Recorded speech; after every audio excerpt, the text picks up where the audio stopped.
Price the Lord. ಕರ್ತನಾಮಕ್ಕೆ ಸ್ತೋತ್ರವಾಗಲಿ. ಪ್ರಿಯ ದೇವಜನರೇ, ಈ ಮಗು, ಚಿಕ್ಕ ಮಗು ಬೆಳೀತಾ ಬೆಳೀತಾ ಫಸ್ಟ್ ಹೇಳುವುದು ಯಾರನ್ನು, ಏನೇನು ಹೇಳ್ತದೆ? ಅಮ್ಮ ಎಂಬುದಾಗಿ. Hallelujah, hallelujah. ಯಾಕಂದ್ರೆ ಪ್ರಿಯರೇ, ನಾವು ಆತ್ಮೀಯ ಜೀವಿತದಲ್ಲಿ, ನಮ್ಮ ಜೀವಿತದಲ್ಲಿ ನಾವು ಮೊದಲಾಗಿ ಕರೆಯುವಂಥದ್ದೇ ಪರಲೋಕದ ತಂದೆಯಾದ ದೇವರನ್ನು, ನಮ್ಮ ಕರ್ತನಾದ ಯೇಸು ಕ್ರಿಸ್ತನನ್ನು ಅಪ್ಪ, ತಂದೆ ಎಂಬುದಾಗಿ. ಹಲ್ಲೆಲೂಯಾ. ಯಾಕಂದ್ರೆ ನಾವು ಆತ್ಮೀಯ ಜೀವಿತಕ್ಕೂ ಈ ಶರೀರದಲ್ಲಿ ನಾವು ಜೀವಿಸುವುದಕ್ಕೂ ವ್ಯತ್ಯಾಸ ಇದೆ. ಹಲ್ಲೆಲೂಯಾ. ಯಾಕಂದ್ರೆ ಶರೀರದಲ್ಲಿ ಆ ಮಗು ಯಾಕೆ ಫಸ್ಟ್ ಅಮ್ಮ ಎಂಬುದಾಗಿ ಕರೆಯುತ್ತದೆ ಎಂಬುದಾಗಿ ನಾವು ನೋಡುವುದಾದರೆ, ಆ ಮಗುವಿನ ಪೋಷಣೆಯಲ್ಲಿ ಆ ಮಗುವಿಗೆ ತನ್ನ ಎಲ್ಲ ಪ್ರೀತಿಯನ್ನು ಏನ್ ಮಾಡ್ತಾ ಇದೆ? ಆ ತಾಯಿ ಕೊಡ್ತಾ ಇದೆ. ಆ ತಾಯಿ ಕೊಡುವಂತ ಪ್ರೀತಿ ಆ ಮಗು ಬೆಳೆದು ಬರುವಂತ ವೇಳೆಯಲ್ಲಿ ಫಸ್ಟ್ ಕರೆಯುವುದೇ ಅಮ್ಮ ಎಂಬುದಾಗಿ. ಅಂದ್ರೆ ಆ ಅಮ್ಮ ಎಂಬುದಾಗಿ ಹೇಳುವಂತ ಹೆಸರಿನಲ್ಲಿ ಆ ಪ್ರೀತಿ ಅಡಕವಾಗಿದೆ. ಅದೇ ರೀತಿಯಾಗಿ ಪ್ರಿಯ ದೇವ ಜನರೇ, ಲೋಕದಲ್ಲಿ ನಾಶವಾಗಿ ಹೋಗಬೇಕಾದಂತ ನನ್ನನ್ನು ನಿನ್ನನ್ನು ಆತ್ಮದಲ್ಲಿ, ನಿನ್ನ ಜೀವಿತದಲ್ಲಿ, ಪಾಪದ ಜೀವಿತದಲ್ಲಿ ನಾಶವಾಗಿ ಹೋಗ್ಬೇಕಂತ ನನ್ನನ್ನು ನಿನ್ನನ್ನು ಪರಲೋಕದ ತಂದೆಯಾದ ದೇವರು ತನ್ನ ಮಗನಾದ ಯೇಸು ಕ್ರಿಸ್ತನನ್ನು ಈ ಲೋಕಕ್ಕೆ ಕಳಿಸಿಕೊಟ್ಟು,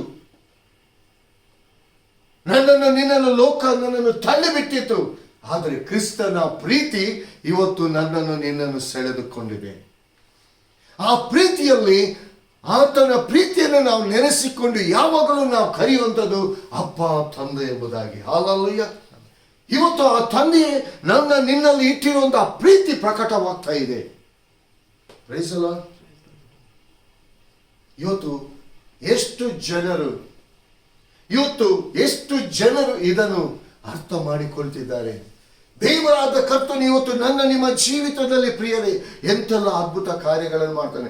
ಡೇ ಬೈ ಡೇ, ಒಂದೊಂದು ದಿನ, ಒಂದೊಂದು ಕ್ಷಣದಲ್ಲಿ ನಿಮ್ಮ ಜೀವಿತದಲ್ಲಿ ಏನಾಗ್ತದೆ ಎಂಬುದಾಗಿ ನಮಗೆ ತಿಳಿಯದೆ ಇರುವಂತ ವೇಳೆಯಲ್ಲಿ ದೇವರ ಕೃಪೆ ಎಂಬ ಹಸ್ತ, ದೇವರ ಪ್ರೀತಿಯ ಹಸ್ತ ಯಾವ ರೀತಿಯಾಗಿ ಆ ಮಗುವನ್ನು ತಾಯಿ ತನ್ನ ಎದೆಗೆ ಅಪ್ಪಿಕೊಳ್ತದೋ, ಅದೇ ರೀತಿಯಾಗಿ ದೇವರ ಪ್ರೀತಿಯ ಹಸ್ತ ಆತನ ಎದೆಗೆ ನಿನ್ನನ್ನು ಅಪ್ಪಿಕೊಳ್ತಾ ಇದೆ.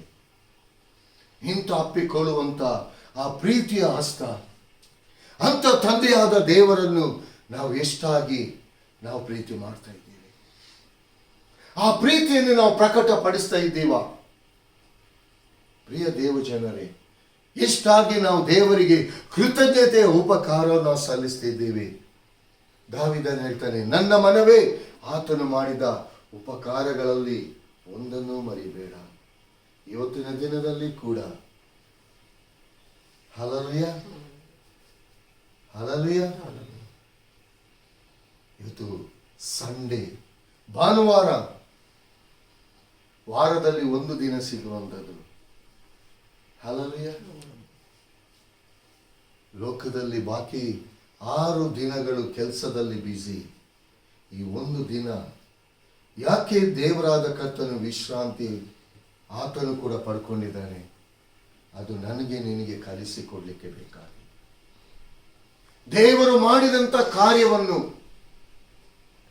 ನೀನು ನೆನೆಸಿಕೊಂಡು ದೇವರಿಗೆ ಉಪಕಾರ, ಸ್ತುತಿ, ಸ್ತೋತ್ರವನ್ನು ದೇವರ ಸನ್ನಿಧಿಯಲ್ಲಿ ಆರಾಧಿಸುವಂಥದ್ದು, ದೇವರಾದ ಕರ್ತನನ್ನು ಮಹಿಮೆ ಪಡಿಸುವಂಥದ್ದು. ಹಲ್ಲೆಲೂಯಾ. ಲೋಕದ ರೀತಿಯಲ್ಲಿ ಕೆಲಸ ಕಾರ್ಯ ಮಾಡಲಿಕ್ಕಿಲ್ಲ. ಯಾಕಂದ್ರೆ ದೇವರು ಈ ವಿಶ್ರಾಂತಿ ದಿನ ಆತನೇ ವಿಶ್ರಮಿಸಿಕೊಂಡಿದ್ದಾನೆ. ಪ್ರಿಯ ಹಲ್ಲೆಲೂಯಾ. ಈ ದಿನವನ್ನು ದೇವರಾದ ಕರ್ತನು ನನಗೆ ನಿಮಗೆ ಕೊಟ್ಟಿದ್ದಾನೆ. ಈ ದಿನದಲ್ಲಿ ನಿಮ್ಮ ಕರ್ತನನ್ನು ನಾವು ಎಷ್ಟು ಮಹಿಮೆ ಪಡಿಸ್ತಿದ್ದೀವಿ, ನಮ್ಮನ್ನು ಪರೀಕ್ಷೆ ಮಾಡಿದ್ದಾರೆ.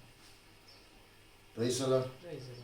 ಇವತ್ತಿನ ದಿನದಲ್ಲಿ ಪ್ರಿಯರೇ, ನನ್ನೊಂದಿಗೂ ನಿಮ್ಮೊಂದಿಗೂ ಆತನು ಮಾತನಾಡಲಿಕ್ಕಿರುವಂಥ ಮಾತನ್ನು ಹೃದಯ ಎಂಬ ಕಿವಿಗಳನ್ನು ದೇವರ ಹಸ್ತಕ್ಕೆ ನಾವು ಒಪ್ಪಿಸಿಕೊಟ್ಟು, ದೇವರು ನಿನ್ನ ಜೀವಿತದಲ್ಲಿ ಏನು ಎಚ್ಚರಿಕೆಯ ಮಾತುಗಳನ್ನು ಹೇಳ್ತಾನೆ, ಏನನ್ನು ಆತನು ಬೋಧಿಸ್ತಾನೆ, ಅದನ್ನು ಕೇಳಲಿಕ್ಕೆ ನಿಮ್ಮ ಹೃದಯಗಳು ಹಂಬಲಿಸ್ತಿರಲಿ. ಯಾಕಂದರೆ ತಾಯಿಗಿಂತಲೂ ಶ್ರೇಷ್ಠವಾದ ಪ್ರೀತಿ ನಮ್ಮ ಕರ್ತನಾದ ಯೇಸು ಕ್ರಿಸ್ತನ ಪ್ರೀತಿ. ಹಲ್ಲೆಲೂಯಾ. ಅದು ಈ ಲೋಕಕ್ಕೆ ಸೀಮಿತವಾಗಿದೆ. ತಂದೆ ತಾಯಿ ಪ್ರೀತಿ ಅದು ಪರಲೋಕದ ತಂದೆಯಾದ ದೇವರ ಪ್ರೀತಿ ಈ ಲೋಕದಲ್ಲಿ ಮಾತ್ರ ಅಲ್ಲ, ಪರಲೋಕದಲ್ಲಿ ಕೂಡ ಆ ಪ್ರೀತಿಯ ಹಸ್ತ ನಿನ್ನ ನಡೆಸುವಂಥದ್ದಾಗಿದೆ. ಅದಕ್ಕೋಸ್ಕರ ಇಂದಿನ ದಿನದಲ್ಲಿ ನಿಮ್ಮ ಜೀವಿತದಲ್ಲಿ ನೀವು ದೇವರಾದ ಕರ್ತನಿಗೆ ಹೇಗೆ ನಾವು ಜೀವಿಸಬೇಕೆಂಬುದಾಗಿ ತನ್ನ ವಾಕ್ಯದ ಮೂಲಕವಾಗಿ ಇವತ್ತು ನಿಮ್ಮ ಹೃದಯಗಳಲ್ಲಿ ಆತನು ಮಾತನಾಡಲಿಕ್ಕೆ ಸಿದ್ಧನಾಗಿದ್ದಾನೆ. ಇವತ್ತು ನಾವು ನಮ್ಮ ಹೃದಯಗಳನ್ನು ಕರ್ತನಿಗಾಗಿ ಸಿದ್ಧಪಡಿಸಿಕೊಳ್ಳುವ, ಆತನು ಮಾತನಾಡಲಿಕ್ಕಿರುವಂಥ ಜೀವವುಳ್ಳ, ಮಹಿಮೆಯುಳ್ಳ, ಪ್ರಭಾವವುಳ್ಳ ಮಾತು ಲೂಕನು ಬರೆದ ಸುವಾರ್ತೆ 8ನೇ ಸಂಧಿ 39ನೇ ವಚನ. ಒಂದು ವಚನವನ್ನು ನಾವು ಧ್ಯಾನ ಮಾಡುವ. ಲೂಕನು ಬರೆದ ಸುವಾರ್ತೆ 8ನೇ ಸಂಧಿ 39ನೇ ವಚನ. ಅದನ್ನು ಗಟ್ಟಿಯಾಗಿ ಸ್ಪಷ್ಟವಾಗಿ ನಾವು ಓದುವ. ಆತನು ನೀನು ನಿನ್ನ ಮನೆಗೆ ಹಿಂತಿರುಗಿ ಹೋಗಿ ದೇವರು ನಿನಗೆ ಎಂತೆಂತ ಉಪಕಾರಗಳನ್ನು ಮಾಡಿದನು ಅದನ್ನೆಲ್ಲ ವಿವರವಾಗಿ ಹೇಳು ಎಂದು ಅವನನ್ನು ಕಳುಹಿಸಿಬಿಟ್ಟನು. ಅವನು ಹೊರಟು ಹೋಗಿ ಯೇಸು ತನಗೆ ಮಾಡಿದ ಉಪಕಾರಗಳನ್ನು ಆ ಊರಲ್ಲೆಲ್ಲ ಸಾರಿದ. Hallelujah, hallelujah, praise the Lord. ಕರ್ತನಾಮಕ್ಕೆ ಸ್ತೋತ್ರವಾಗಲಿ. ನಮ್ಮ ತಂದೆಯಾದ ದೇವರಿಗೆ ಮಹಿಮೆ ಉಂಟಾಗಲಿ. ಪ್ರಿಯರೇ, ನೋಡಿ ಪ್ರಿಯರೇ, ಇಲ್ಲಿ ದಂಡು ದೆವ್ವ ಹಿಡಿದವನ ವಿಚಾರದಲ್ಲಿ ಇಲ್ಲಿ ಯೇಸು ಸ್ವಾಮಿ ಮಾಡಿದಂತಹ ಅದ್ಭುತ ಕಾರ್ಯವನ್ನು, ಅಂದ್ರೆ ಪ್ರಿಯರೇ, ಇಲ್ಲಿ ಆ ದಂಡು ದೆವ್ವ ಅವನನ್ನು ಯಾವ ರೀತಿಯಾಗಿ ಬೆತ್ತಲೆ ಮಾಡಿಬಿಟ್ಟಿದೆ. ಅವನ ಮೈಯಲ್ಲಿ ಡ್ರೆಸ್ಗಳಿರಲಿಲ್ಲ, ಅವನು ಉಡುಪು ಹಾಕಿಕೊಳ್ತಾ ಇರಲಿಲ್ಲ, ಅವನು ಬೆತ್ತಲೆಯಲ್ಲಿದ್ದಾನೆ ಎಂಬುದಾಗಿ ನಾವು ಮೇಲಿನ ವಚನದಲ್ಲಿ ನಾವು ಓದ್ತಾ ಬರುವಾಗ ಗೊತ್ತಾಗ್ತದೆ. ಅವನನ್ನು ಸರಪಳಿಗಳಿಂದ ಕಟ್ಟಿದ್ರು ಕೂಡ ಏನಾಗ್ತಿದ್ದ, ಒಂದು ಕ್ಷಣದಲ್ಲಿ ಅವನು ಏನ್ ಮಾಡ್ತಿದ್ದಂತೆ, ಮುರಿದಾಕಿ ಬಿಡ್ತಿದ್ದ. ಅದು ಮಾತ್ರವಲ್ಲದೆ ಆ ದಾರಿಯಿಂದ ಯಾರಿಗೂ ಕೂಡ ಹೋಗ್ಲಿಕ್ಕೆ ಬಿಡ್ತಿರ್ಲಿಲ್ಲ. ಯಾಕಂದ್ರೆ ಅವನಲ್ಲಿ ದಂಡು ದೆವ್ವ. ಯೇಸು ಸ್ವಾಮಿ ಕೇಳ್ತಾನೆ, ನಿನ್ನ ಹೆಸರೇನು ಅಂದ್ರೆ ದಂಡು. ನನ್ನ ಹೆಸರು ದಂಡು ಅಂದ್ರೆ ಅದೇ ದೆವ್ವಗಳಿದ್ದ ನಾವು ಅನೇಕರು ಇವನಲ್ಲಿ ಇದ್ದೇವೆ ಎಂಬುದಾಗಿ. ಪ್ರಿಯ ದೇವ ಜನರೇ, ಲೋಕದ ಜನರು, ಮನೆಯವರು ಕೂಡ ಆ ಮನುಷ್ಯನನ್ನು ಏನ್ ಮಾಡಿದ್ರು ಹೇಳಿದ್ರೆ ಹೊರಗೆ ಹಾಕಿ ಬಿಟ್ಟಿದ್ದಾರೆ. ಅವನು ಎಲ್ಲಿ ಮಲಗಲಿಕ್ಕೆ, ಅವನು ಗೋರಿಯಲ್ಲಿ ಮಲಗಲಿಕ್ಕೆ ಮಾತ್ರ, ಸಮಾಧಿಯಲ್ಲಿ ಮಲಗಲಿಕ್ಕೆ ಮಾತ್ರ ಅವನು ಸಮಾನನು. ಅವನು ಯಾವುದಕ್ಕೂ ಪ್ರಯೋಜನಕ್ಕೆ ಬಾರದವನು. ಹಲ್ಲೆಲೂಯಾ. ಅವನನ್ನು ನಮ್ಮ ಮನೆಯನ್ನು ಇಟ್ಟುಕೊಂಡ್ರೆ, ನಮ್ಮ ಊರೊಳಗೆ ಇಟ್ಟುಕೊಂಡ್ರೆ ನಮಗೆ ಪ್ರಾಬ್ಲಮ್ ಎಂಬುದಾಗಿ ಅವನನ್ನು ಏನ್ ಮಾಡಿದೆ, ಎಲ್ಲರ ಪ್ರೀತಿನ ಅವನನ್ನು ಏನ್ ಮಾಡಿದ್ದಾರೆ, ಹೊರಗೆ ಹಾಕಿ ಬಿಟ್ಟಿದ್ದಾರೆ. ಆದ್ರೆ ಯೇಸು ಸ್ವಾಮಿ, ಹಲ್ಲೆಲೂಯಾ, ಶೋಕೋ ರೋಮಾಂದೇರಿ ಕಿಯಾನ ಕಲಾರಿಯ, ಯಾರಿಗೂ ಬೇಡವಾದವನನ್ನು ಯೇಸು ಸ್ವಾಮಿ ಅವನ ಜೀವಿತಕ್ಕೆ ಎಂಟ್ರಿ ಆದ. ಪ್ರಿಯರೇ, ಯಾರಿಗೂ ಅವನು ಬೇಡವಾಗಿ ಹೋಗಿದ್ದಾನೆ. ಸರಪಳಿಗಳಿಂದ ಕಟ್ಟಿದ್ದು ಕೂಡ ಮುರಿದಾಗ್ತಿದ್ದ. ಅವನ ಮೈಯಲ್ಲಿ ಒಂದು ತುಂಡು ಉಡುಪು ಕೂಡ ಇರ್ತಿರಲಿಲ್ಲ. ದೇವರ ವಾಕ್ಯವು ಹೇಳ್ತದೆ, ನಾನು ಹೇಳ್ತಿಲ್ಲ. ಈ ಲೂಕನು ಬರೆದ ಸುವಾರ್ತೆ 8ನೇ ಸಂಧಿ ನೀವು ಮೇಲಿನ ವಚನಗಳನ್ನು ನೀವು ಓದ್ತಾ ಬನ್ನಿ, ಆಗ ನಿಮಗೆ ಗೊತ್ತಾಗ್ತದೆ. ಅವನ ಮೈಯಲ್ಲಿ ಒಂದು ತುಂಡು ಕೂಡ ಬಟ್ಟೆ ಇರಲಿಲ್ಲ ಎಂಬುದಾಗಿ. Hallelujah, hallelujah. ಯಾಕಂದ್ರೆ ಲೋಕದ ಜನರು ಅವನನ್ನು ನೋಡ್ಲಿಕ್ಕೂ ಕೂಡ, ದೂರದಿಂದ ನೋಡ್ಲಿಕ್ಕೂ ಕೂಡ ಭಯ ಪಡ್ತಿದ್ರು, ಹೇಸಿಕೊಳ್ತಿದ್ರು. ಹಲ್ಲೆಲೂಯಾ. ಇವತ್ತು ತಂದೆ ತಾಯಿ ಪ್ರೀತಿಯಲ್ಲಿದೆ. ಅವನು ಗೋರಿಗಳಲ್ಲಿ ಅವನು ಮಲಗ್ತಿದ್ದಾನ್ರಿ. ಸರಪಳಿಗಳಿಂದ ಕಟ್ಟಿದ್ರು ಕೂಡ ಅವನು ಬಿಚ್ಚಿ ಆಗ್ತಿದ್ದ. ಮೈಯಲ್ಲಿ ಒಂದು ತುಂಡು ಬಟ್ಟೆ ಕೂಡ ಇಲ್ಲ ರೀ. ಅವನು ನನ್ನ ಮಗನು, ಅವನು ನನ್ನ ಅಣ್ಣ, ಅವನು ನನ್ನ ತಂಗಿ, ಅಕ್ಕ ಎಂಬುದಾಗಿ ಯಾರಾದರೂ ಹೇಳಿಕೊಳ್ಳಲಿಕ್ಕೆ ಸಾಧ್ಯ ಇಲ್ಲ. ಯಾಕಂದ್ರೆ ನಾಚಿಗೆ, ಯಾಕಂದ್ರೆ ಅವನನ್ನು ಊರಿಂದ ಹೊರಗೆ ಹಾಕಿದ್ದಾರೆ. ಅವನು ಸಮಾಧಿಗಳಲ್ಲಿ ಮಲಗ್ತಿದ್ದವನು ಎಂಬುದಾಗಿ ದೇವರ ವಾಕ್ಯ ಹೇಳ್ತದೆ. ಪ್ರಿಯ ದೇವಜನರೇ, ಅವನ ಜೀವಿತದಲ್ಲಿ ಯೇಸು ಸ್ವಾಮಿ ಯಾವಾಗ ಆ ದಾರಿಯಲ್ಲಿ ಎಂಟರ್ ಆದನ, ಯಾವ ದಾರಿಯಿಂದ ಜನರು ಹೋಗ್ಲಿಕ್ಕೆ ಭಯ ಪಡ್ತಾರ, ಅದೇ ದಾರಿಯಲ್ಲಿ ಯೇಸು ಸ್ವಾಮಿ ಹಲ್ಲೆಲೂಯಾ ಹಲ್ಲೆಲೂಯಾ ಆಲ್ರೆಡಿ ಯೇಸು ಸ್ವಾಮಿ ಆ ದೆವ್ವಕ್ಕೆ ಆ ದಾರಿಯಿಂದ ಬರುವುದಕ್ಕಿಂತ ಮುಂಚೆ ಅವನು ಅಪ್ಪಣೆ ಕೊಟ್ಟಿದ್ದಾನೆ, ಅವನನ್ನು ಬಿಟ್ಟು ನೀನು ಹೋಗಿ ಎಂಬುದಾಗಿ. ಹಲ್ಲೆಲೂಯಾ. ಅದಕ್ಕೆ ಇಲ್ಲಿ ದೇವರ ವಾಕ್ಯ ಹೇಳ್ತದೆ, ಅದೇ ದಂಡು ದೆವ್ವ ಬಂದು ಇಲ್ಲಿ ಯೇಸುವಿನ ಪಾದಕ್ಕೆ ಬಿದ್ದು, ದೇವರ ಕುಮಾರನೇ, ಪರಾತ್ಪರನ ದೇವರ ಮಗನೇ, ನಮ್ಮ ಗೊಡವೆ ನಿನಗೆ. ಹಲ್ಲೆಲೂಯಾ.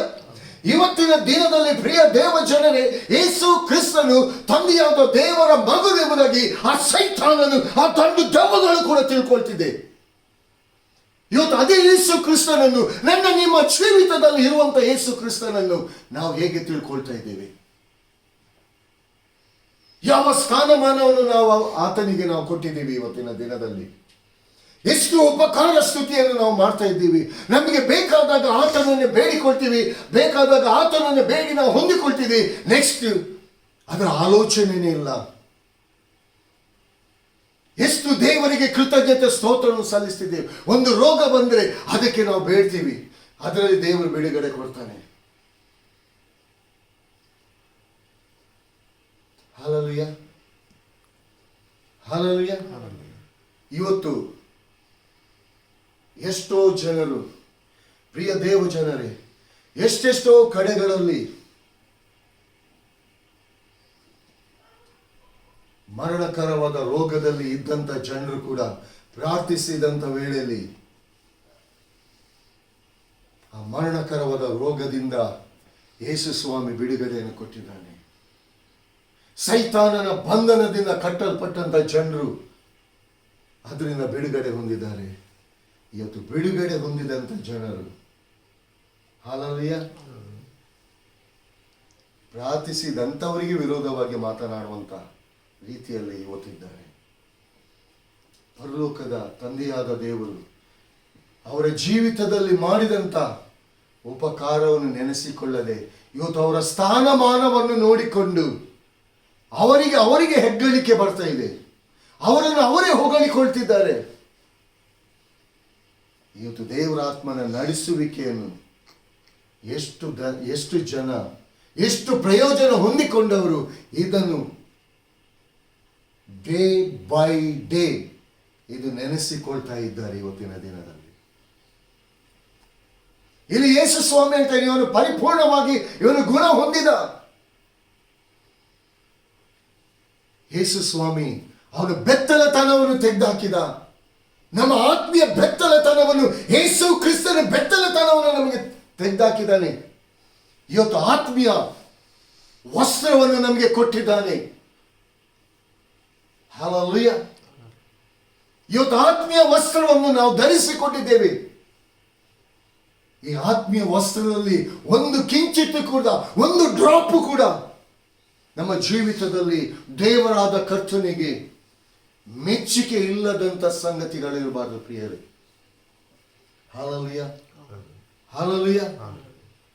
ಜನರು ನೋಡ್ತಾರೋ ಬಿಡ್ತಾರೋ ಅದನ್ನು ನಾವು ನೋಡಬಾರ್ದು. ನಿನ್ನ ಕರ್ತನು ನನ್ನನ್ನು ನಿಮ್ಮನ್ನು ಪ್ರತಿ ಕ್ಷಣವೂ ಆತನು ನೋಡ್ತಿದ್ದಾನೆ. ನಮ್ಮ ಹೃದಯ ಅಂತರೇಂದ್ರಿಯಗಳನ್ನು ಪರೀಕ್ಷಿಸಿ ಪರಿಶೋಧಿಸಿದ್ದಾನೆ ಎಂಬುದಾಗಿ ಅದನ್ನು ತಿಳ್ಕೊಳ್ಬೇಕು. ಆ ಮೂಲಕವಾಗಿ ದೇವರಾದ ಕರ್ತನಿಗೆ ನಾವು ಕೃತಜ್ಞತೆ ಉಳ್ಳವರಾಗಿರಬೇಕು. ಇವತ್ತಿನ ದಿನದಲ್ಲಿ ಪ್ರಿಯ ದೇವ ಜನರೇ, ಎಷ್ಟೆಷ್ಟೋ ಜನರು ದೇವರ ಆತ್ಮನ ಮೂಲಕವಾಗಿ ಆಶೀರ್ವಾದವನ್ನು ಹೊಂದಿಕೊಂಡಿರಿ, ರೋಗ ಸ್ವಸ್ಥತೆಯನ್ನು ಹೊಂದಿಕೊಂಡಿದ್ದೀರಿ. ಇವತ್ತಿನ ದಿನದಲ್ಲಿ ನಿಮ್ಮ ಜೀವಿತ ಎಲ್ಲಿ ಸಾಕ್ಷಿ ಜೀವಿತ ಇದೆ? ಉಪಕಾರ ಹೊಂದಿ ಆಶೀರ್ವಾದವನ್ನು ಹೊಂದಿ ನೆಕ್ಸ್ಟ್ ಮಾತನಾಡುವಂಥದ್ದೇ ಕೊರತೆಯ ಸಂಗತಿ, ಸೋಲಿನ ಸಂಗತಿ, ಬಲಹೀನತೆಯ ಸಂಗತಿ. ಇವತ್ತು ದೇವರ ಆತ್ಮನು ಪರಿಪೂರ್ಣವಾದ ಆ ಬಲವನ್ನು ಕೊಟ್ಟಿದ್ದಾನೆ. ಪರಿಪೂರ್ಣವಾದ ತನ್ನ ಆತ್ಮನ ನಡೆಸುವಿಕೆಯನ್ನು ನಡೆಸ್ತಿದ್ದಾನೆ. ಯಾಕಂದ್ರೆ ಈ ದಿನವನ್ನು ನಾನಾಗ್ಲಿ ನೀವಾಗ್ಲಿ ಕಂಡಿರುವುದಾದರೆ, ನೋಡಿರುವುದಾದರೆ ಇದು ದೇವರಾದ ಕರ್ತನ ಕೃಪೆಯಾಗಿದೆ. ಹಲ್ಲೆಲೂಯಾ. ಇಲ್ಲಿ ದಂಡು ದೇವ ಹಿಡಿದನವನು, ಇಲ್ಲಿ ಯೇಸು ಸ್ವಾಮಿ ತಿರುಗಿ ಹೊರಡ್ಲಿಕ್ಕೆ ಹೋಗುವಂತ ವೇಳೆಯಲ್ಲಿ ಅವನು ಹೇಳ್ತಾನೆ, ನಾನು ಕೂಡ ನಿನ್ನೊಟ್ಟಿಗೆ ಬರ್ತೀನಿ. ಯೇಸು ಸ್ವಾಮಿ ಹೇಳಿದ ಒಂದೇ, ನೀನು ನಿನ್ನ ಮನೆಗೆ ಹೋಗಿ. ಹಲ್ಲೆಲೂಯಾ. ನಿನ್ನ ಮನೆ ಎಲ್ಲಿ ನಿನ್ನನ್ನು ತಿರಸ್ಕಾರ ಮಾಡಿದ, ಎಲ್ಲಿ ನಿನ್ನ ಮನೆಯಿಂದ ನಿನ್ನನ್ನು ಹೊರಗೆ ಹಾಕಿದ, ಅದೇ ಮನೆಗೆ ನೀನು ಹೋಗು.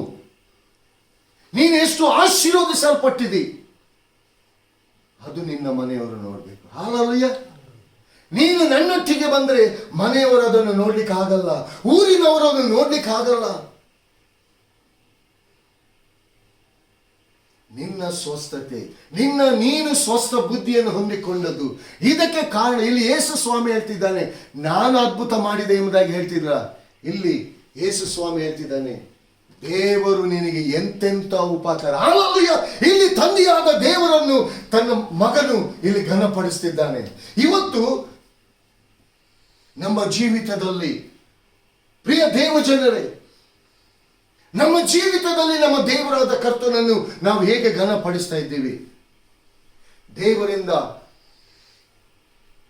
ಎಲ್ಲ ಅದ್ಭುತವನ್ನು, ಎಲ್ಲ ಆಶೀರ್ವಾದವನ್ನು, ಎಲ್ಲ ಉಪಕಾರವನ್ನು, ಎಲ್ಲ ಸ್ವಸ್ಥತೆಯನ್ನು ನಾವು ಹೊಂದಿಕೊಳ್ತೀವಿ. ಆದರೆ ಎಷ್ಟು ನಾವು ಕೃತಜ್ಞತೆಯಿಂದ ದೇವರಾದ ಕರ್ತನಿಗೆ ನಾವು ಸಾಕ್ಷಿಯಾಗಿದ್ದೀವಿ? ಪ್ರಿಯ ದೇವಜನರೇ, ನೀವು ವಾಕ್ಯವನ್ನು ಕೇಳುವಂತ ನೀವು ಯಾರೇ ಆಗಿರಲಿ, ನಾನು ಒಂದು ಹೇಳ್ತೀನಿ, ದೇವರ ವಾಕ್ಯ ಹೇಳ್ತದೆ, ಚಿಕ್ಕದರಲ್ಲಿ ದೇವರು ನಿನ್ನ ಜೀವಿತದಲ್ಲಿ ಮಾಡಿದ ಒಂದು ಉಪಕಾರ ನೆನೆಸಿಕೊಂಡು ಯಾವಾಗಲೂ ನೀನು ಘನ ಮಹಿಮೆ ಪಡಿಸುವುದಾದರೆ ದೇವರಾದ ಕರ್ತನು ನಿಮ್ಮ ಜೀವಿತದಲ್ಲಿ ಉನ್ನತವಾದ ಕಾರ್ಯಗಳನ್ನು ನಿಮ್ಮ ಜೀವಿತದಲ್ಲಿ ನಡೆಸ್ತಾನೆ. ಹಲ್ಲೆಲೂಯಾ.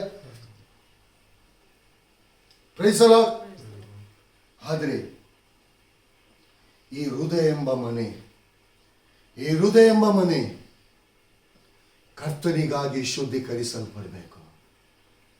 ಈ ಹೃದಯ ಎಂಬ ಮನೆ ಕರ್ತನು ವಾಸಿಸುವಂತ ಆಲಯವಾಗಿರಬೇಕು.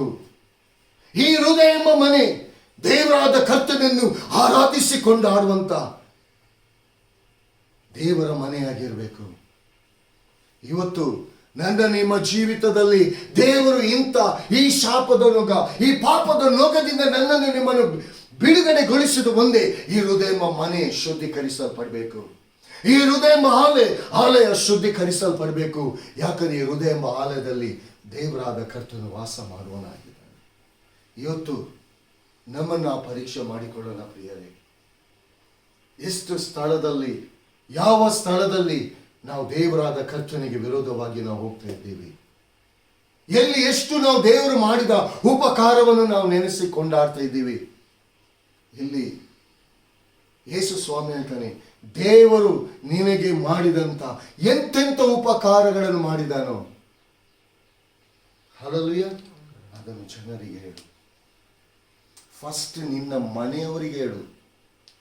ಯಾಕಂದ್ರೆ ನಿನ್ನ ಮನೆಯವರು ನಿನ್ನನ್ನು ಮನೆಯಿಂದ ಹೊರಗೆ ಹಾಕಿದ್ದಾರೆ. ಇವತ್ತು ನೀನು ಸಮಾಧಿಯಲ್ಲಿ ಮಲಗಲಿಕ್ಕೆ ನಿನ್ನನ್ನು ದೇವರು ಕರೀಲಿಲ್ಲ, ನಿನ್ನ ಮನೆಯಲ್ಲಿ. ಇವತ್ತು ಎಷ್ಟೋ ಜನರು ತಮ್ಮ ಮನೆಯವರಿಂದಲೇ ತಿರಸ್ಕಾರವನ್ನು ಹೊಂದಿದ್ದಾರೆ. ಪ್ರಿಯ ದೇವಜನರೇ, ಇವತ್ತು ಅನೇಕ ಜನರು ಸ್ವಂತ ಮನೆಯವರಿಂದ ತೀವಿಸಿಕೊಳ್ತಿದ್ದಾರೆ, ಕಷ್ಟಕ್ಕೆ ಒಳಗಾಗಿದ್ದಾರೆ, ಅವಮಾನಕ್ಕೆ ಒಳಗಾಗಿದ್ದಾರೆ. ನಿಮ್ಮ ಏಳಿಗೆಯನ್ನು ನಿಮ್ಮ ಮನೆಯವರನ್ನು ನೋಡಲಿಕ್ಕೆ ಸಹಿಸಿಕೊಳ್ಳಿಕ್ಕೆ ಆಗದೆ ಅನೇಕ ರೀತಿಯ ಹೊಟ್ಟೆ ಕಿಚ್ಚುವಿನ ಮಾತುಗಳು, ನೆಗೆಟಿವ್ ಸಂಗತಿಗಳು, ನಿಮ್ಮ ಬಗ್ಗೆ ಬೇಡವಾದ ಮಾತುಗಳನ್ನು ಬೇರೆ ಜನರೊಂದಿಗೆ ಹೇಳುತ್ತಾ ನಿಮಗೆ ಅವರು ವಿರೋಧವಾಗಿ ನಿಲ್ಲುವಂತೆ ಇವತ್ತು ಜನರು ಮಾಡ್ತಿದ್ದಾರೆ. ಪ್ರಿಯ ದೇವಜನರು, ನಾನು ಹೇಳುವುದು ಒಂದೇ, ನಿಮ್ಮ ಜೀವಿತದಲ್ಲಿ ದೇವರು ವಾಗ್ದಾನ ಮಾಡಿ, ನಿಮ್ಮ ಜೀವಿತದಲ್ಲಿ ದೇವರು ಎಂಥ ಉಪಕಾರಗಳನ್ನು ಮಾಡಿದ್ದಾನೆ, ಈ ಉಪಕಾರಗಳನ್ನು ನೀವು ಎಷ್ಟಾಗಿ ನೆನೆಸಿಕೊಂಡು ದೇವರಿಗೆ ಸ್ತೋತ್ರ ಸಲ್ಲಿಸ್ತಿದ್ದೀರಿ. ದೇವರು ಉಪಕಾರ ಮಾಡಿದ್ದನ್ನು ನೀವು ಆ ಕ್ಷಣದಲ್ಲಿ ಮರೆತು ಬಿಡುವುದಾದರೆ ನೆಕ್ಸ್ಟ್ ನಿಮ್ಮ ಜೀವಿತದಲ್ಲಿ ಏನೇ ಪ್ರಾಬ್ಲಮ್ಸ್ಗಳು ಬಂದರೂ ದೇವರಾದ ಕರ್ತನಲ್ಲಿ ಹೇಗೆ ನೀವು ಮೊರೆ ಹೋಗಲಿಕ್ಕೆ ಸಾಧ್ಯ? ಒಂದು ವಿಚಾರದಲ್ಲಿ, ಒಂದು ಸಂಗತಿಯಲ್ಲಿ ದೇವರು ನಿಮ್ಮ ಜೀವಿತದಲ್ಲಿ ಮಾಡಿದಂಥ ಉಪಕಾರ ನೆನೆಸಿಕೊಂಡು ನೀವು ಕೊಂಡಾಡದೆ ಹೋಗುವುದಾದರೆ ಮುಂದಿನ ನಿಮ್ಮ ಜೀವಿತದಲ್ಲಿ ಉಂಟಾಗುವಂಥ ಸಮಸ್ಯೆಯಲ್ಲಿ ದೇವರ ಹಸ್ತ ಹೇಗೆ ನಡೆಸಲಿಕ್ಕೆ ಸಾಧ್ಯ ಪ್ರಿಯರೇ? ಇಲ್ಲಿ ಈ ದೆವ್ವ ಹಿಡಿದವನು ಯೇಸುವಿನ ಮಾತನ್ನು ಕೇಳಿ ಆತನಿಗೆ ವಿಧೇಯನಾಗ್ತಾನೆ. ಆತನು ಮನೆಗೂ ಹೋಗ್ತಾನೆ. ಊರಲ್ಲೆಲ್ಲ ಯೇಸುವಿನ ಬಗ್ಗೆ ಹಲ್ಲೆಲೂಯ ಸಾರ್ತಾನೆ. ನಾನು ಹೇಗೆ ಇದ್ದೆ, ಇವತ್ತು ಹೇಗಾಗಿ ನಿಮ್ಮ ಮುಂದೆ ನಾನು ನಿಂತಿದ್ದೇನೆ, ಇದಕ್ಕೆ ಕಾರಣ ಯೇಸು ಕ್ರಿಸ್ತನು. ಹಲ್ಲೆಲೂಯ. ಇವತ್ತು ನಾವು ಎಷ್ಟು ಕಡೆಗಳಲ್ಲಿ ಯೇಸುವಿನ ವಾಕ್ಯದ ಸುವಾರ್ತೆಯನ್ನು ಸಾರ್ತಾ ಇದ್ದೀವಿ. ಇವತ್ತು ಯೇಸುವಿನ ಹೆಸರಲ್ಲಿ ಎಷ್ಟು ಕಡೆಗಳಲ್ಲಿ ನಾವು ಮಾತನಾಡ್ತಿದ್ದೀವಿ. ಇವತ್ತು ಯೇಸುವಿನ ಹೆಸರಲ್ಲಿ ಎಷ್ಟು ಕಡೆಗಳಲ್ಲಿ ನಾವು ಪ್ರಾರ್ಥನೆ ಮಾಡ್ತಿದ್ದೀವಿ. ಇವತ್ತು ನಾವು ಸಾಕ್ಷಿಯಾಗಿದೆ. ಇಲ್ಲಿ ಪ್ರಿಯರೇ, ಈ ದಂಡು ದೆವ್ವ ಹಿಡಿದಿದ್ದವನು ಬಿಡುಗಡೆ ಹೊಂದಿ ಊರಲ್ಲೆಲ್ಲ ಸಾರಿದಂತೆ. ಹಲ್ಲೆಲೂಯ. ಆ ಊರಲ್ಲಿ ಎಷ್ಟು ಜನ ಇರುವರು, ಆ ಊರಲ್ಲೆಲ್ಲ ಅವನು ಹೋಗಿ ಸಾರಬೇಕಾದ್ರೆ ಹಲ್ಲೆಲೂಯ ಅವನಲ್ಲಿ ಇದ್ದಂಥ ವಿಧೇಯತ್ವ. ಇವತ್ತಿನ ದಿನದಲ್ಲಿ ಆ ವಿಧೇಯತ್ವ ಎಂಬ ಪ್ರೀತಿ, ದೇವರು ಮಾಡಿದಂಥ ಪ್ರೀತಿ ಇವತ್ತು ನಾವು ಸಾರ್ತಾ ಇದ್ದೀವ? ಇವತ್ತು ಕೃತಜ್ಞತೆ ಉಳ್ಳವರಾಗಿದ್ದೇವ, ಕೃತಜ್ಞರಾಗಿದ್ದೇವ? ನಮ್ಮನ್ನು ನಾವು ಪರೀಕ್ಷೆ ಮಾಡಿಕೊಳ್ಳೋಣ. ಇವತ್ತು ನಿಮ್ಮ ಜೀವಿತದಲ್ಲಿ, ನಿಮ್ಮ ಕುಟುಂಬ ಜೀವಿತದಲ್ಲಿ ನಿಮ್ಮನ್ನು ಪರೀಕ್ಷೆ ಮಾಡಿಕೊಳ್ಳಿ. ನಿಮ್ಮ ಪ್ರಾರ್ಥನೆಗೆ ದೇವರಾದ ಕರ್ತನು ಎಷ್ಟು ಆನ್ಸರ್ ಕೊಟ್ಟಿದ್ದಾನೆ, ಎಷ್ಟು ಉತ್ತರವನ್ನು ಕೊಟ್ಟಿದ್ದಾನೆ. ನಿಮ್ಮ ಮಕ್ಕಳನ್ನು ಆಶೀರ್ವದಿಸಿದ್ದಾನೆ. ದೇವರು ನಿಮ್ಮ ಮಕ್ಕಳ ಜೀವಿತದಲ್ಲಿ ಮಾಡಿದಂಥ ವಾಗ್ದಾನವನ್ನು ನೆರವೇರಿಸಿದ್ದಾನೆ. ನಿಮ್ಮ ಸಾಲದ ಹೊರೆಯಿಂದ ಬಿಡುಗಡೆ ಕೊಟ್ಟಿದ್ದಾನೆ. ರೋಗದ ಬಂಧನದಿಂದ ಬಿಡುಗಡೆಯನ್ನು ಕೊಟ್ಟಿದ್ದಾನೆ. ಸೈತಾನನ ಬಂಧನೆಯ ಕಟ್ಟಲ್ಪಟ್ಟವರು ಬಿಡುಗಡೆಯನ್ನು ಕೊಟ್ಟಿದ್ದಾನೆ. ಇವತ್ತು ಎಷ್ಟು ಸಾಕ್ಷಿಯಾಗಿದ್ದೀರಾ? ಇವತ್ತು ದೇವರು ಮಾಡಿದಂಥ ಉಪಕಾರ ನಿಮ್ಮ ಕಣ್ಣ ಮುಂದೆ ಇದೆಯಾ? ಈಗಲೂ ನಿಮ್ಮ ಮುಂದೆ ನಿಮ್ಮ ಪ್ರಾಬ್ಲಮ್ಸ್ಗಳಿದೆಯಾ? ಇದನ್ನು ನೋಡ್ತಿದ್ದೀರಾ? ಇಲ್ಲ ದೇವರು ಅದರಲ್ಲಿ ಉಪಕಾರ ಮಾಡಿದಂಥ, ಅದರಲ್ಲಿ ನಡೆಸಿದಂಥ, ಅದರಲ್ಲಿ ಅದ್ಭುತ ಮಾಡಿದಂಥ ದೇವರು ಇದರಲ್ಲಿ ಕೂಡ ಅದ್ಭುತ ಮಾಡ್ತಾನೆ ನಿಮಗೆ ಆ ನಂಬಿಕೆ ನಿಮ್ಮಲ್ಲಿದೆಯಾ? ಆ ವಿಧೇಯತ್ವ ನಿಮ್ಮಲ್ಲಿದೆಯಾ? ಯೇಸುವಿನ ಪ್ರೀತಿಯನ್ನು ಇನ್ನೊಬ್ಬರಿಗೆ ನೀವು ಸಾರ್ತಾ ಇದ್ದೀರಾ? ಇಲ್ಲ ಸ್ವಾರ್ಥತೆಯನ್ನು ನಿಮ್ಮಲ್ಲಿ ನೀವು ಇಟ್ಟುಕೊಂಡಿದ್ದೀರಾ? ಇವತ್ತು ಆ ದಂಡು ದೆವ್ವದಿಂದ ಬಿಡುಗಡೆ ಹೊಂದಿದವನು ಊರಲ್ಲೆಲ್ಲ ಸಾರಿದ. ಇವತ್ತು ಮನೆಯವರು ಕೂಡ ಅವನನ್ನು ಸೇರಿಸಿಕೊಂಡ್ರೆ, ಯಾಕಂದ್ರೆ ಅವರು ಡ್ರೆಸ್ ಹಾಕಿದ್ದಾನೆ, ಅವನಲ್ಲಿ ಬೆತ್ತಲೆತನ ಇಲ್ಲ. ಇವತ್ತು ಅನೇಕರಲ್ಲಿ ಆತ್ಮೀಯ ಬೆತ್ತಲೆತನ ಕಾಣ್ತಾ ಇದೆ. ಇವತ್ತು ಆತ್ಮೀಯ ಬೆತ್ತಲೆತನ ಕಾಣ್ತಾ ಇದೆ. ಇವತ್ತು ದೇವರ ಮಗಳು ಹೇಳಿಕೊಂಡು ಇವತ್ತು ಒಂದು ಕ್ಷಣ ದೇವರ ವಾಕ್ಯವನ್ನು ತೆಗೆದು ಓದುವಂತ ಪರಿಸ್ಥಿತಿ ಇಲ್ಲ. ಯಾಕಂದ್ರೆ ಸಮಯ ಇಲ್ಲ, ಟೈಮ್ ಇಲ್ಲ. ದೇವರ ವಾಕ್ಯವನ್ನು ಕೇಳಲಿಕ್ಕೆ ಟೈಮ್ ಇಲ್ಲ. ಮತ್ತೆ ದೇವರು ಮಾಡಿದ ಉಪಕಾರ ನೆನೆಸಿಕೊಳ್ಳಿಕ್ಕೆ ನಿಮ್ಗೆ ಎಲ್ಲಿ ಸಮಯ ಇದೆ? ಸುವಾರ್ತೆ ಸಾರಲಿಕ್ಕೆ ನಿಮ್ಗೆ ಎಲ್ಲಿ ಸಮಯ ಇದೆ? ಪ್ರಿಯರೇ, ಒಂದು ಸತ್ಯ, ನಿಮ್ಗೆ ದೇವರಾದ ಕರ್ತನು ತನ್ನ ಪ್ರೀತಿಯ ತನ್ನ ಕೃಪೆ ಎಂಬ ಹಸ್ತದ ಮೂಲಕ ನಿಮ್ಗೆ ಏನೇನು ಕೊಡಲ್ಪಟ್ಟಿದ ಅದೆಲ್ಲವನ್ನು ಆತನು ಕೇಳ್ತಾನೆ.